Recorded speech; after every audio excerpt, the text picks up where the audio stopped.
The Stalker games are ones that to this day have been labelled a cult classic. Having amassed a massive following, specifically in Eastern Europe, these games that take place in the Chernobyl exclusion zone really take it for a dark turn. But let's look at what exactly happened at Chernobyl.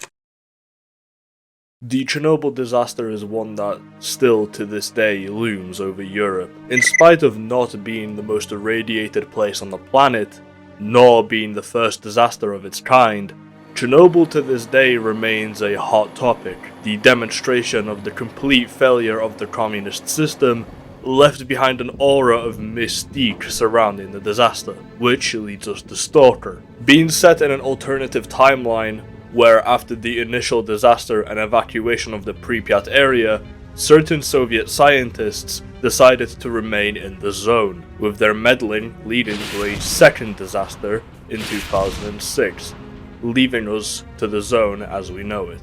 The original S.T.A.L.K.E.R trilogy debuted in 2007, 8 and 9 respectively, having to wait a whopping 15 years before the fourth official title released. But we're not here to talk about these games today. Frankly, the original trilogy and S.T.A.L.K.E.R 2 deserve their own separate videos. So whilst we may return to this topic, I'd like to introduce you to what the community has been up to for those 15 years. To understand what S.T.A.L.K.E.R Gamma is, first you have to get a grasp of what S.T.A.L.K.E.R Anomaly is. Anomaly is a revitalization project for the original S.T.A.L.K.E.R games. It is completely free to play and it combines aspects of all three games. The main things being the maps used in all of the three games, as well as re-adding some content. Certain areas like the truck cemetery or the Darkscape that were not accessible in the original trilogy but had leftover assets that were revitalized. On top of that, some cut enemies and factions have also been re-added. Now this is important because Gamma is an overhaul mod that works on top of Anomaly, giving you as the player new toys to play with, but also overhauling specific mechanics such as gun maintenance or healing, both of which we'll come back to. To start off, we have to create our character, and you begin by picking your faction. The faction system is important in S.T.A.L.K.E.R because it determines who you will avoid, what routes you'll take, and who you can rely on for your goods. And believe me, you will need someone you can rely on for your goods. Factions alter the fundamentals of your Gamma experience. For this playthrough, I chose to play as a free S.T.A.L.K.E.R, someone who is fairly even on both allies and enemies, making for a balanced experience, fighting both other S.T.A.L.K.E.R s and mutants alike.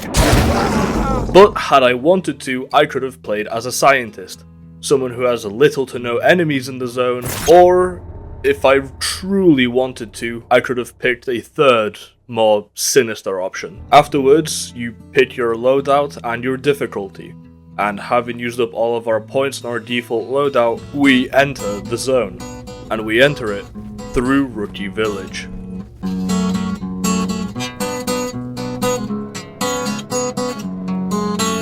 Before we continue with the story, let's get the gameplay loop out of the way. Something that you should keep in mind is that Gamma is an incredibly slow burn.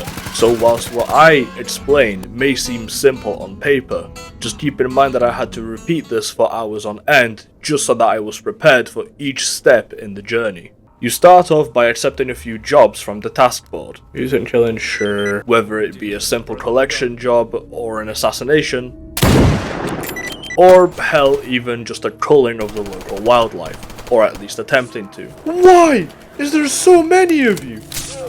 After which, you go back to the guy who put up the job listing and collect your reward. Sometimes it's just cash, other times it's loot. And then there's stashes. Stashes are a requirement for progression, because they hold loot that is almost definitely better than whatever rags you entered the zone with. And on top of this, with every job completion your reputation climbs higher. Aside from making other stalkers of that faction treat you better, their traders will also have extra loot that they wouldn't just sell to anyone. The reputation system is something that I love and hate in this game. You see, I love being able to hand in a task, get some money, maybe some loot as a reward, but then also see this little number go up. telling me that I did a great job. I do also hate the fact that that number goes down every time I accidentally dome a Freedomer because a bandit ran past his hitbox. Okay. This is how you progress through the zone, and this is also how you obtain yellow stashes, which contain rarer loot, as well as different types of toolkits that you need for crafting. And believe me, crafting is very necessary here. From crafting the ammunition type that your weapon uses, because your traders don't have it, to upgrading your kit, crafting is essential for thriving in the zone. Crafting is also essential for maintaining your weapons and armor. If you find a weapon that is better than what you're currently running with, you are going to want to fix it up. And in the case of my playthrough, when I finally scraped together my AK-74M, I didn't replace it afterwards. It was the perfect gun for me for the entire playthrough. Gun maintenance is certainly a chore here, but so is everything else. If anything, I think it actually feels good to build up a weapon from barely functional to fully functioning. It feels deeply personal to assemble something that works, something that you have to rely on from getting you out of a pinch. And it is this attachment that drags you into this world. Having to take care of your equipment, to maintain it, to make sure that it doesn't falter when you need it most, engages you in a way that I don't think a film or book ever could. Physically putting yourself into the world is one way to build up that engagement. And using McLuhan's hot and cold theory as a basis, we're striking piping hot. You enter this state of flow, a state that is often dubbed the optimal experience by the likes of Mikhail How the fuck do you even begin to say that? Mihalicik Szent Mihai. Suddenly, the world around you just ceases to exist, and what's left is your undivided attention. Your disbelief suspended, and your reality is completely replaced with that of the zone. It is a cathartic experience. To be so intimate with your tools within a game, to be able to distract yourself from the ongoings of the real world, to put yourself in a position that in reality you never would or could. It is so incredibly fascinating. That's actually kind of sick. That fascination is only taken further when you realize that the zone is alive. Oh, you have got to be shitting me. Oh, I'm about to get hit by it. Yep, I'm taking psychological damage. No.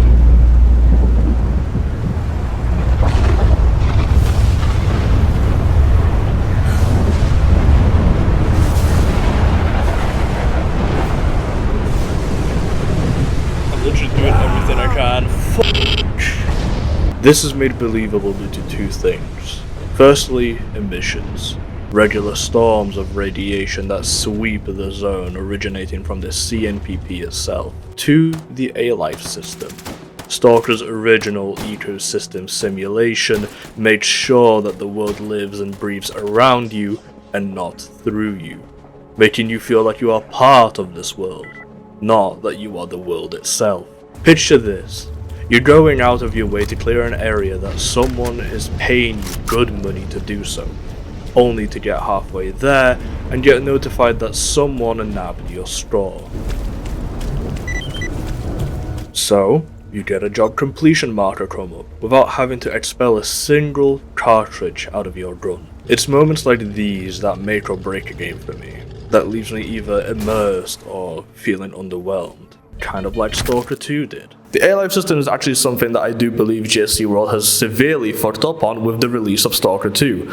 Because of how buggy that game came out, the game felt really dead because there really wasn't much NPC interaction with itself, which is one of the core principles of S.T.A.L.K.E.R. That being said, I can't really be too aggressive over this, considering, well, its development history. It really deserves a video all on its own. But mechanics and systems can only take you so far, and for that, we have the art direction. Now, I know that Gamma contains a lot of graphic enhancing mods, but just look at it. If I had told you that this game runs on the same engine that runs this, Pipe down, man. then I think you'd call me crazy. And crazy it may be, but I think it works perfectly. Graphics aren't everything when it comes to immersion, but they do help. and the way the dusk breaks through the cloudy sky, the way the light lands on desolate, abandoned architecture. God damn, I f***ing love Zatan. It is oh so magical. It's a feeling that's hard to describe. It's a feeling that you have to experience to truly understand what I mean.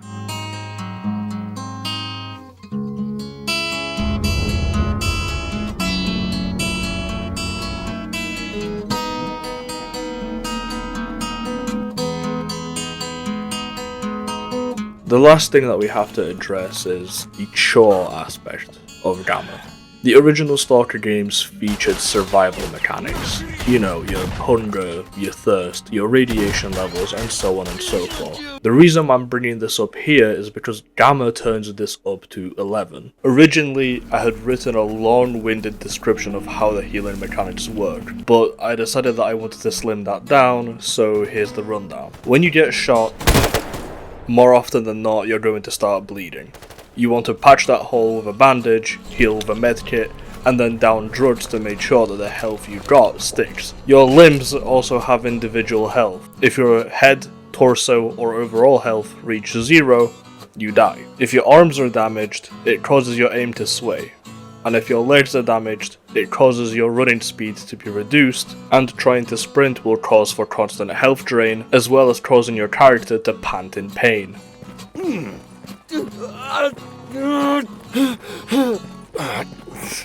Giving away your location to any potential enemies nearby. Although this is a deviation from the standard FPS or RPG mechanics, it is all pretty simple on paper. What makes the healing system complex is the layered consequences of popping a medkit. Now, all this is already a pretty costly process, each of these essentials setting you back a couple thousand rubles after each purchase. But let's assume that money isn't the issue here. Let's assume that you've gone out of your way to craft these as you should be. Just like in real life, you can't just load yourself up on drugs and be perfectly fine. Each medication causes a certain level of intoxication, causing your vision to get blurry, your screen to flash white, and, ironically, making your aim sway side to side. All this not only communicates that your character is having the high of their life, as you've brought them to the brink of an overdose, but this also has a direct impact on your gameplay, with the visual effects getting in the way of traversing, or better yet, blocking your vision from seeing something running directly at you. Well, now, with the groundwork laid, I can finally begin to take you through the experience of one of the 3 main quest lines that Gamma has to offer. Ladies and gentlemen, I welcome you to the living legend. Something that does need to be mentioned is that as of the production of this video, Gamma still follows the original Anomaly storyline. Now, that is set to change. The developers have posted multiple times about the fact that they do want to do a massive story overhaul, and supposedly it is coming soon. Long story short, if you're watching this from the future, consider this a time capsule. You start off by speaking to your faction leader. In this case, it's Sidrovich. Bullshit! The greasy merchant king of the Cordon. He's a sleazy scam artist who has built up this reputation in the official installments of S.T.A.L.K.E.R. And whilst in this interpretation he doesn't have a direct means of scamming you, his reputation really doesn't escape him. I didn't know that was a dialogue option in the game. Listen, Sidrovich, you fat fucking thief. How about a game of blackjack? I heard you promising adventure, fame, and cash. Can you help me find the wish granter? Sure. Easy. It's up in Chernobyl. The next bus leaves in 20 minutes. Listen, Stalker. Many people before you have come here looking to find the wish granter. You know what they all have in common today? They're all worm food. Except maybe S.T.A.L.K.E.R. In any case, the wish granter is just a legend. A myth. Wait. What's this commotion about S.T.A.L.K.E.R? You see, back in 2012, Barkeep and I organized a campaign to gain access to the center of the zone. A stalker called Marked One, or rather, S.T.A.L.K.E.R, helped us a lot. He disabled the brain torture. The thing is, he's never returned from this CNPP. We thought he got swallowed up by a spatial anomaly or kidnapped by Spetsnaz, but apparently S.T.A.L.K.E.R's back in the zone, more active than ever. I bet he's now privy to some top secret knowledge, valuable knowledge. How about you investigate the rumor of his return, find him and obtain that knowledge? Sounds exciting. Alrighty, I'll track him down. Good.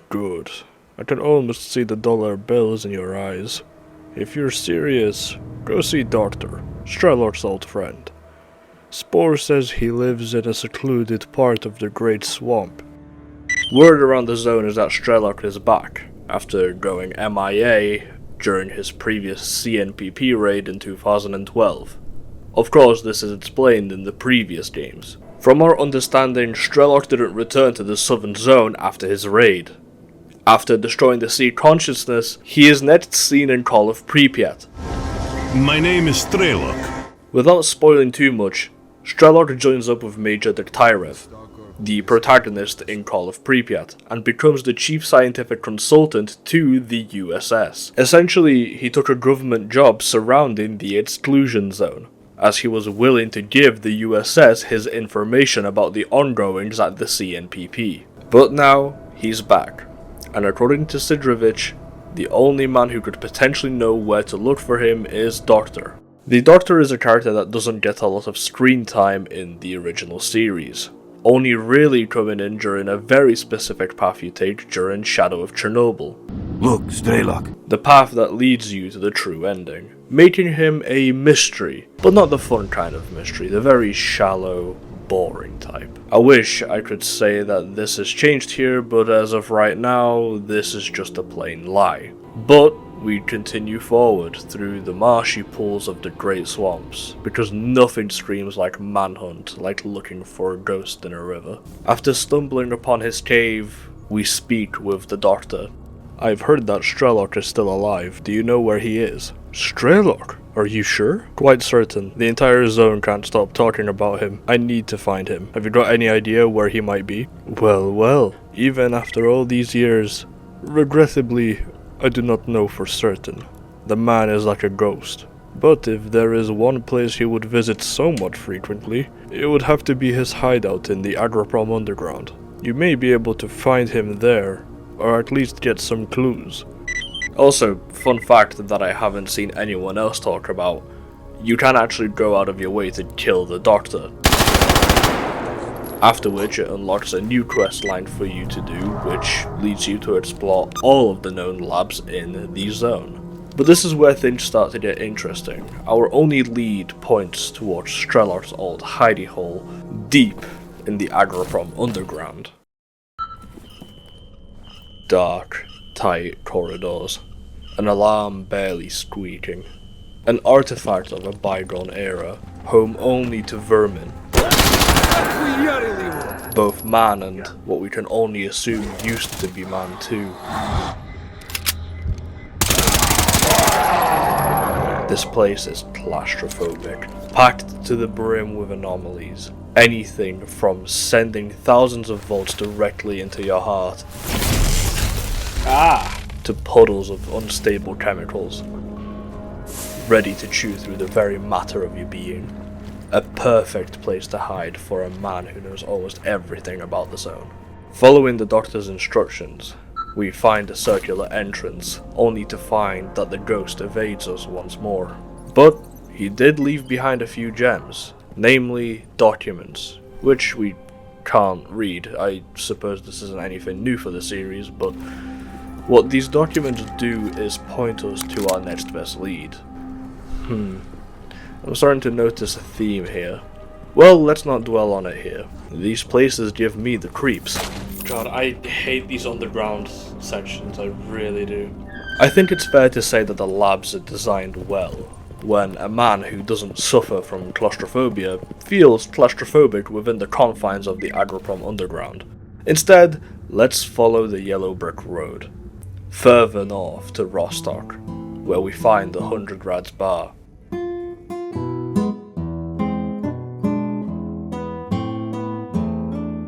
A reminder that even within the zone, within this liminal space, there is at least a small craving for some normalcy, ran by the man named Barkeep. Hey, Barkeep, I need information. I have a reason to believe S.T.A.L.K.E.R stopped here. Is he still around? What, here in the bar? No, you narrowly missed him. He passed by yesterday. So we just missed him again. Perhaps this is what it feels like to chase a legend. They're always within sight but strictly out of reach. But it's becoming increasingly more frustrating to follow this lead. This is where the manhunt slows to a crawl. We can assume that S.T.A.L.K.E.R has moved into the north, somehow circumventing the brain scorcher, a grand device that emits powerful psi waves, quite literally scorching the brains of those within its range. So, our target has become clear. This is no longer a quest to catch up with S.T.A.L.K.E.R. No. It's a quest to cut him off before him and his crew can perform a second raid on the CNPP, and the clock is now ticking. The stakes have been raised, and to be able to make it to the north as quick as possible, I had to make my way over to Yantar, west of Rostock, where the scientists have set up their HQ and to speak to Professor Sakharov, from whom we purchase a psi protection helmet. A device that should, in theory, protect our brains from being turned into a zone delicacy. So, we take it for a test trial. There is a facility that resides under Yantar. That will be our testing grounds. But before we can even get in, we can observe how strange this place is all by itself. Mutants have taken over this place. But by sheer proximity to this lab, they've grown the ability to attack you not only physically, but psychologically. Yes, the darts can clone themselves, and yes, the snorks do in fact attack you with projections of other mutants, acting upon your worst fears whilst residing in the zone, but push past all of that regardless, and down the hatch we go, to the second lab of this video. Designated Lab X16, aka the Miracle Machine, is linear but still tight, and it is much darker than the Agriprom Underground. Mainly because whatever it is that the Miracle Machine is actually doing in this interpretation, it is messing with our electrical equipment. Flashlights don't work here, so you're brought to one of three options. Glow sticks, a primitive and mostly ineffective way of lighting up your immediate area, but unless you want to throw them, you're not going to see very much ahead of you. You could use night vision goggles, but with the early iterations of these goggles, seeing is already quite difficult. Or you can go with the immersion breaker and just turn up your gamma. You can call me a coward now. But pushing further into this relic of Soviet history, we enter the main chamber, where the Miracle Machine is housed. A giant pillar of wires, metal, and electricity stands tall and proud, and in this same chamber, a new threat patrols around it. Sin, or as they are referred to in the original game files, the Dark Stalkers, are a faction made up of mutilated stalkers. Those who border on human and mutant, and therefore they're supposed to be friendly with the mutants, which is a hand up on the zone's most dangerous faction. Suffice to say, I was surprised to see them here initially, but it didn't stop me. Our objective is to turn off the Miracle Machine, and that starts at the very bottom. We pull the lever and...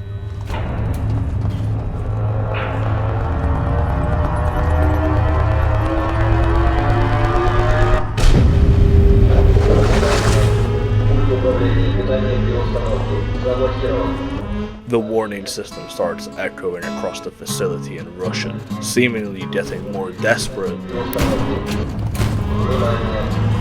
with every flick of the lever. It's almost as if the machine itself is alive, and given its implied purpose, it may as well be.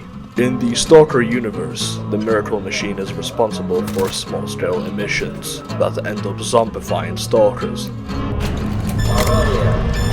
As we continue to ascend the device, the alarms get louder, shorter, more desperate. All this, a plea, a demand for survival.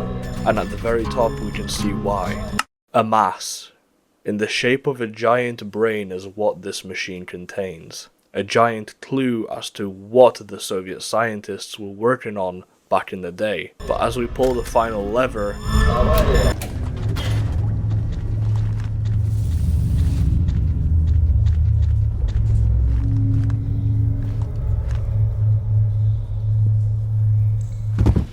we awaken mere moments after passing out. And with the Great Miracle machine disabled, we've got to find an exit. So we continue onwards, past the burers and the controllers into the sewer system.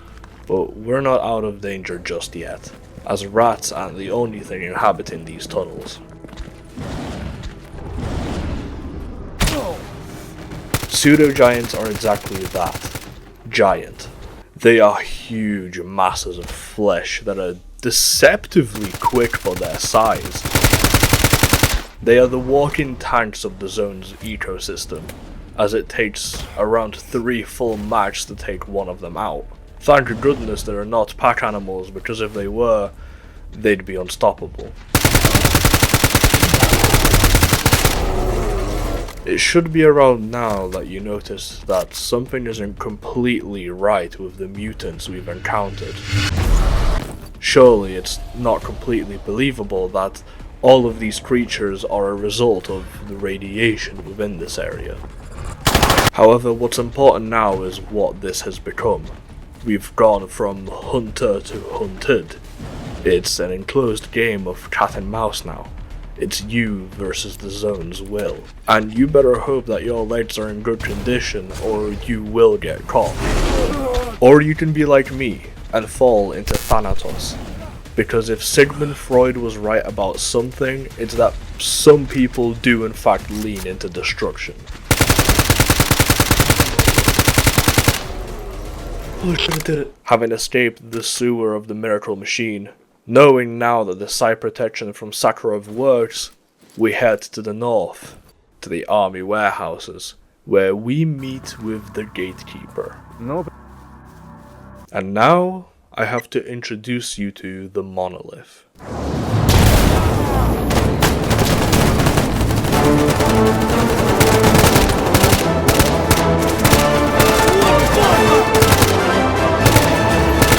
The Monolith are the most aggressive faction within the zone, having no allies outside of Sin and zombies. They are what I'd like to dub the Crusaders of the Wish Granter. Their belief in the Wish Granter is fanatical, as they've been brainwashed by it to ensure that its secrets remain hidden from both residents of the zone as well as the greater world. They are ruthless, fighting tooth and nail in any and all encounters. They are cold, unfeeling. They speak incredibly methodically even whilst being wounded. It is as if they are shells of their former selves, puppeteered by a greater power, their numbers massive, their equipment unfaltering. They are perhaps the most organized force within the zone, and now we must face them here in the defense of the South.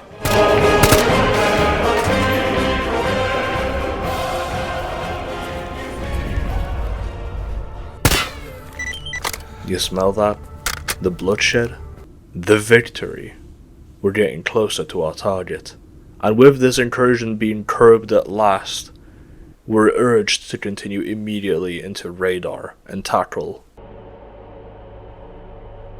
The brain scorcher is currently what is stopping us from reaching the north. It is a brainwashing device, used to either zombify or turn stalkers into monolithians. This is a feat that only one man has successfully achieved before us, and now we must follow in his footsteps. And whilst we follow in his footsteps, we can feel this post-apocalyptic sublime wash over us. Breathe it in, let it sink in.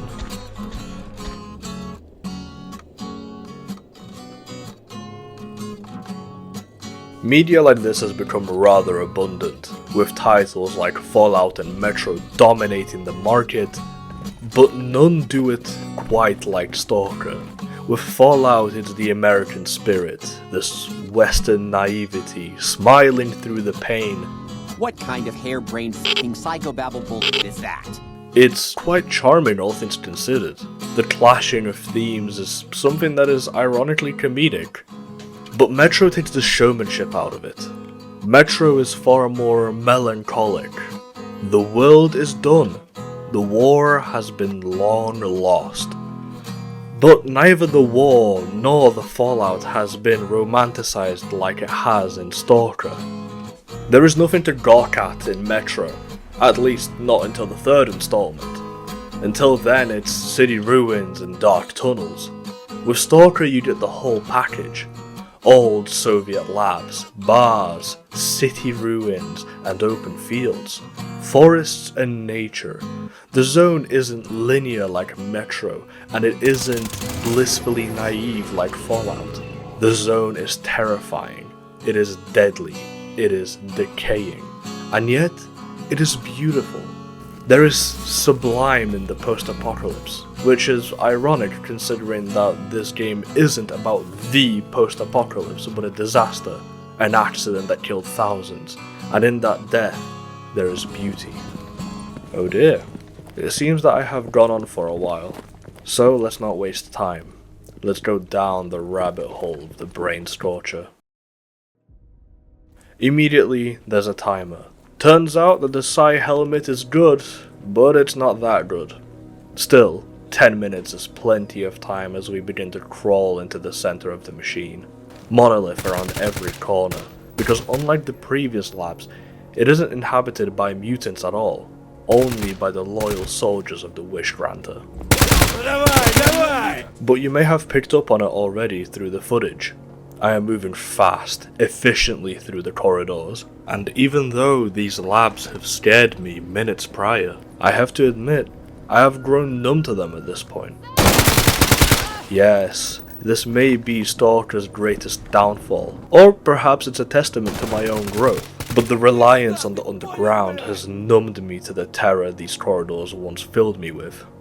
That's cognitive desensitization for you. As mentioned previously, I have spent unseen hours on this game. Hours which I'll never get back in lost sleep and time. And all those hours have exposed me to the worst the zone has to offer. Gunfights with my fellow man. Assassinations. Mutants being devoured by anomalies. To even my own death. It has all become routine. I have gone from flinching at even the slightest of sounds within these labs, like in the Agroprom Underground, to blitzkrieging through the labs with an AK in one hand and morphine in the other. S.T.A.L.K.E.R. has desensitized me to these miserable environments. The beginning hours are always so intense, with every sound, every branch cracking underneath my boots, every beastly noise causing me to look around in confusion, in fear. Oh fuck, dog. But now, I simply switch to hollow point rounds whilst looking around. Because this is the norm here. Isn't it so fascinating? Witnessing the human condition change in a controlled environment like this, to watch how the zone changes and molds one's psychology, to see how the initial awe becomes familiar, how the initial fear becomes dulled, replaced by strategy. Having finally cleared the brain scorcher, we flip the switch.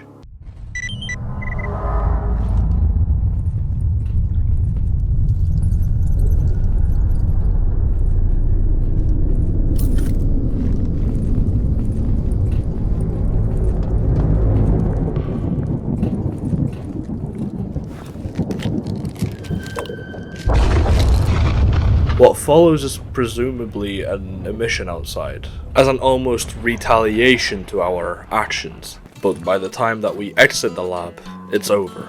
and what follows is the long haul over to the north. Something that I noticed in my playthrough is that the further north you go in the zone, the more barren it becomes. The local populations of bandits, renegades, and zombies had seemed to take a really hard drop off after you pass the Brain Scorcher's barrier. After arriving at S.T.A.L.K.E.R and introducing myself to my main man Beard. Hey Beard, Gatekeeper sends his regards. So that old wrestler's still alive. Glad to hear it. Tell him that... Wait, so you came from the south? Did a guide bring you up here, or did you slip past the Scorcher yourself? I didn't slip past the Brain Scorcher. I disabled it. Wow! Great job, Stalker. Here, let me pour you a cold one. On the house for our hero. Thanks. I've been pursuing a stalker named S.T.A.L.K.E.R. I heard that he reached the north some time ago. Do you know anything about his current whereabouts? I see. A rising star wants to converse with the living legend. Yeah, he visited Stadovsk with his friends over a week ago. We talked about the situation here, which is, or hopefully was, not that good. But one of his companions came back yesterday. The taciturn one. I think his name was Rogue. Didn't tell me much, but you might be able to extract some info from him. Where can I find him? To your right. Just try not to make him angry. He looks like he could punch a bloodsucker's head off on a bad day. Alright, so unfortunately I lost a lot of the footage at this point in the timeline, so here's a recap of what happened. I spoke to Rogue, and after a less than pleasant encounter with him, he sends me over to another lab, this time located in Zaton. Not to find any documents though, it's to find item number 62, aka the Gauss rifle. The weapon that is probably the most removed from reality when it comes to the S.T.A.L.K.E.R universe. It's a sniper-esque weapon that uses electromagnetic fields to accelerate bullets. I also believe that this is the strongest weapon in the zone. After retrieving it, we return to Rogue. Proving that we're capable, he offers to take us to S.T.A.L.K.E.R himself, only after warning us about an encounter that they had with a monolithian named Eidolon. Eidolon apparently withstood both bullets and explosions, surviving and just glaring at S.T.A.L.K.E.R's crew. Eidolon in ancient Greek literature often refers to a phantom, or a spirit that mimics the image of a human, which sounds intimidating. A fanatic with the inhuman ability to withstand regular fire is something that does sound like a massive obstacle in our way. Rogue leads us to the Jupiter Underground, which unfortunately, as previously mentioned, I have no footage of. That being said, it is not too different from the previous labs, only really different in scale. Everything else is pretty run-of-the-mill. Mutants, monolith, rust. You get the idea by now. After finally crawling from one end of the underground to the other, we are spat out at the laundromat in the outskirts of Pripyat, where we have finally managed to catch up with S.T.A.L.K.E.R. And after asking about how we can be of help, S.T.A.L.K.E.R sends us to a mission into Lab X8 to retrieve some more documents. Afterwards, I spent a few hours hunting down an exoskeleton, as well as getting an exohelm. And with all that preparation out of the way, I was finally ready to take on the heart of Chernobyl. The Monolith have found my hideout. There is a recon squad approaching us as we speak. Once we deal with them, we'll head to the center of Pripyat. The plan is to assault the Palace of Culture and lure Eidolon out. Take him out as soon as he shows up. Let's go.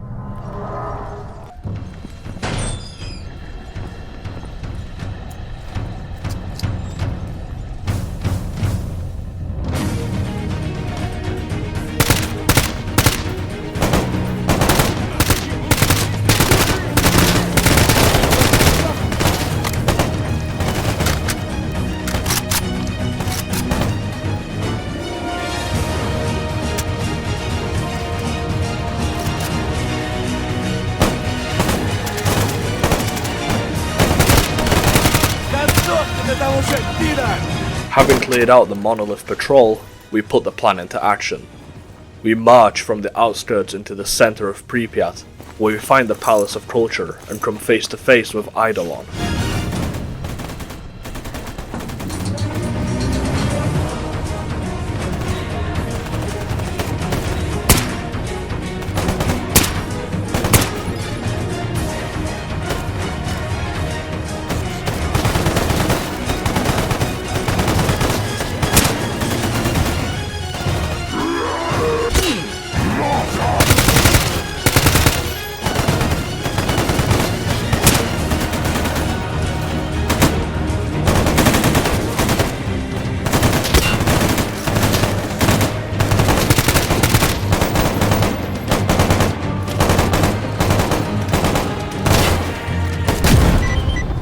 Well, that was underwhelming.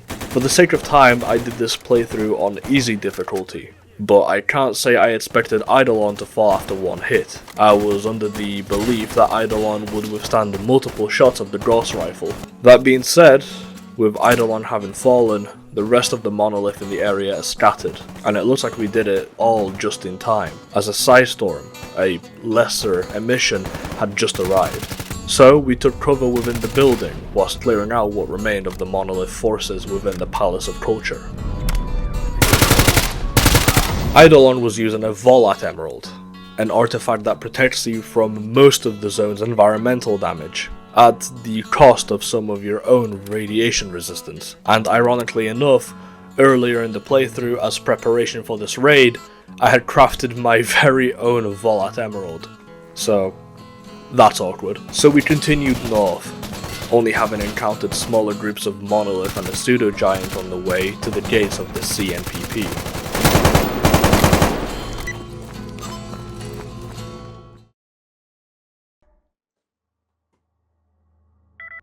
The Chernobyl nuclear power plant. It is a staggering sight having made it here, this colossus that had always remained a shadow in the background, the myth, the thing that stalkers whisper about around the campfire. And here it is. But the tale isn't over yet. We could stand here and gawk at the monument of Soviet failure, or we could climb our way inside and slaughter whatever monolithian stands in our way and crack open the secret of the zone once and for all.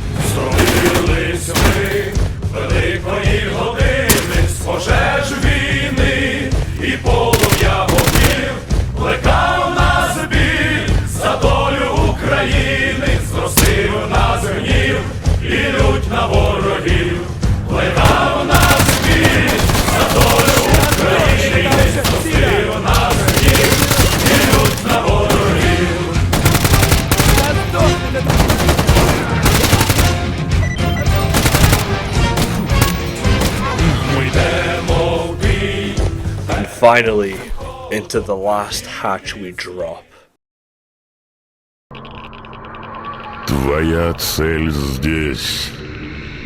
Иди ко мне. It beckons. The wish granter knows that we approach. It can feel our presence, our untouched mind sticking out like a sore thumb. It calls for us to find it. It calls for us to clear our way to it. This is not an easy task, as the corridors are filled to the brim with monolithian crusaders. They still fight to keep it away from us. The struggle is hard. If the monolith were a force to be reckoned with before, then now they have been completely unchained, unleashing anything and everything they have still in their possession. A final stand.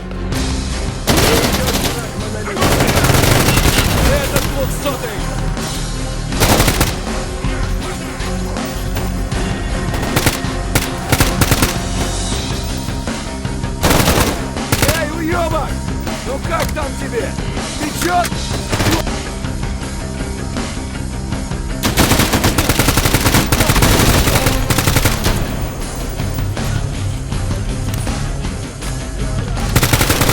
Да сдохни до того же Спира! Эй, уёбок! Ну как там тебе? Течет? Чужой!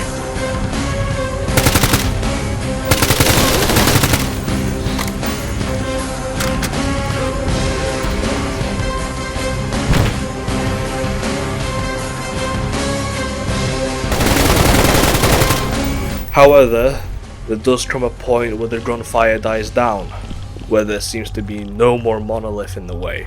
It is eerie, incredibly eerie. It is almost hard to believe. You run around trying to make sure that you are not in an ambush. After all, this isn't your home turf. We are deep in enemy territory. That is until you find an opening and you walk into it. And as you climb up the rugged, demolished terrain, Иди ко мне. Ты обретешь то, что заслуживаешь. the beckons get louder. It's in your head now. and all you can do is watch in anticipation as you climb.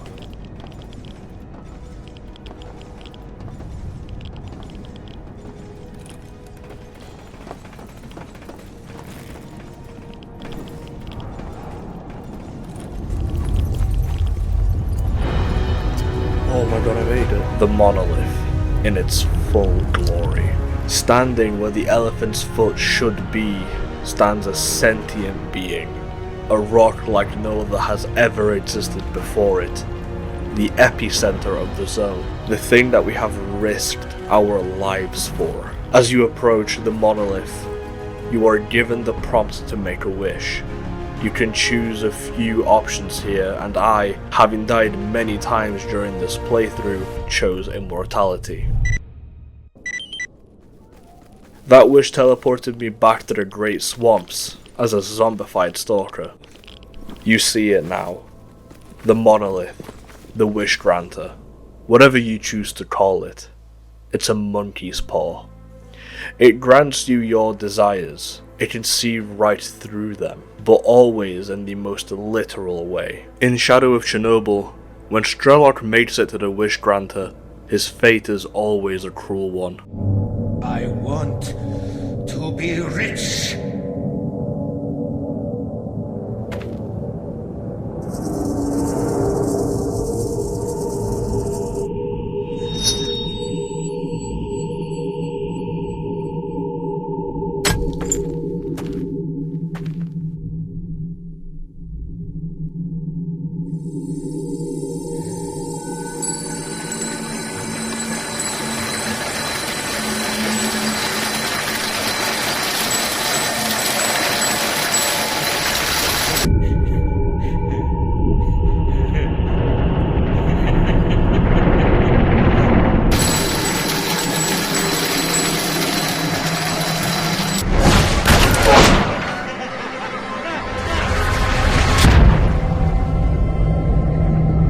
And that is what the monolith specializes in.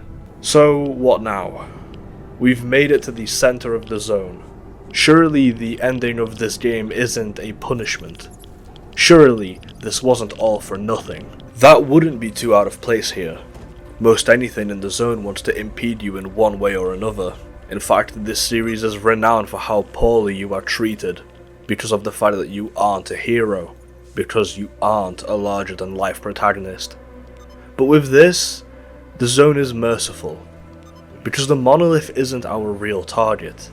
No, the eerie silence, the lack of enemies, it was all indeed a trap, a test, to see if we were able to move past our greatest desires. Because if you find the right exit, marked by a spinning light, we may continue onwards through yet more crusaders.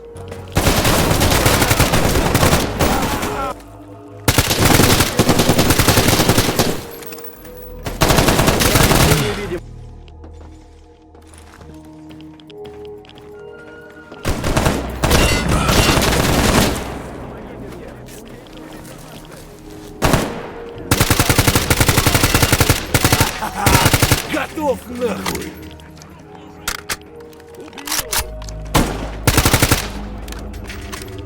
Давай, давай, давай!